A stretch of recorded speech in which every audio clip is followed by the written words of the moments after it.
थोड़े दिन रह गए हैं इलेक्शन में। प्री पोलिंग शुरू हो गई है। हम लोगों ने मेल के ज़रिए वोट डाल दिए हैं। बहुत ज़्यादा इस मरतबा तो कोरोना वायरस की वजह से ज़्यादातर लोग डाक के ज़रिए वोटिंग कर रहे हैं और वो ऑलरेडी ये सिलसिला शुरू हो चुका है। बहुत ही कम तादाद होगी जो जाके मराकज़ में वोट डालेंगे।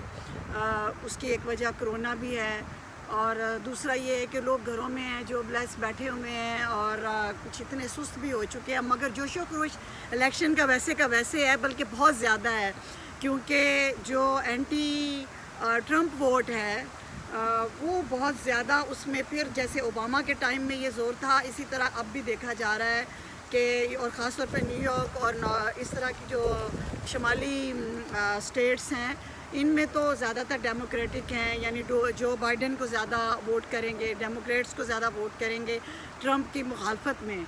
और ट्रंप करप्शन की वजह से भी मशहूर है और वह सोने का नवाला लेके, सोने का चम्मच लेके क्या कहते हैं पैदा हुआ था और इस दफ़ा तो उसने $750 उसका टैक्स उसने पे किया है और वो कारोबारी जहन का बंदा है। यहाँ की जो अवामी सोच है वो यही होती है कि हमारे डोमेस्टिक इश्यूज़ जो हैं वो एक कारोबारी बंदा, एक करप्शन में पला हुआ और 2 से 4 और ज़्यादा से ज़्यादा की हवस करने वाला। और दूसरी बात ये है कि जो मिनॉरिटीज़ और नस्ल परस्ती और इस किस्म की तासुबाना सोच रखता हो। और फिर मुसलमानों का भी एक ये है कि वो एंटी मुस्लिम भी है। बहुत सी ऐसे 4 साल में फैक्टर जमा हो गए। फिर सबसे बड़ा फैक्टर उसके ख़िलाफ़ ये हो गया कि उसने कोविड-19 को सीरियस नहीं लिया, मास्क को प्रमोट नहीं किया। फिर अब ये जो उसको ख़ुद सदर ट्रंप को पॉजिटिव आया कोविड-19, इस पे भी बहुत सी चैन गोइयाँ हैं कि ये सच नहीं है, उसने ड्रामा किया है। ये कैसे है कि वो ठीक भी हो गए और अब नेगेटिव भी उनका रिज़ल्ट आ गया। बहुत सारे ऐसे एलिमेंट्स हैं जो कि एंटी ट्रंप जा रहे हैं। नेक टू नेक मुकाबला था कुछ पिछले महीने तक, लेकिन अब जो रिसेंट जितने भी लेटेस्ट पोल आए हैं उसमें जो बाइडेन डेमोक्रेट का पोल हाई जा रहा है, ज़्यादा वो उसको वोट मिल रहे हैं।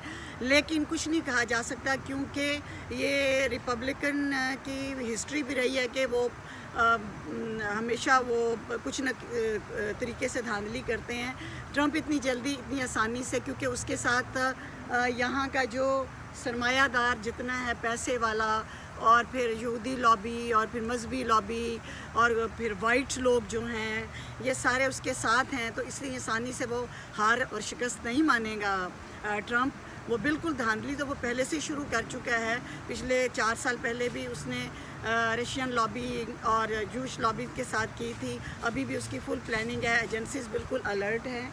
और इसके अलावा ये जो डाक के ज़रिए वोटिंग हो रही है इसमें भी बहुत ज़्यादा धांधली है। हम कितनी ज़्यादा अक्सर हम खुद देखते हैं कि इतनी ज़्यादा मेल्स यानी डाक जो है वो ऐसी ट्रैश में फेंकी हुई होती है जो कि पहले अमूमन नहीं देखी जाती थी। यानी डाक के ज़रिए आप वोटिंग कर रहे हैं तो वो डाकिए भी जो हैं, जो वाइट डाकिए हैं, जो प्रो रिपब्लिकन हैं, बायस्ड लोग हैं, वो जितनी ये मैं आपसे बात कर रही हूँ तो मेरे पीछे से भी ये डाकिया गुज़रा है। आपको मैं दिखाती हूँ कि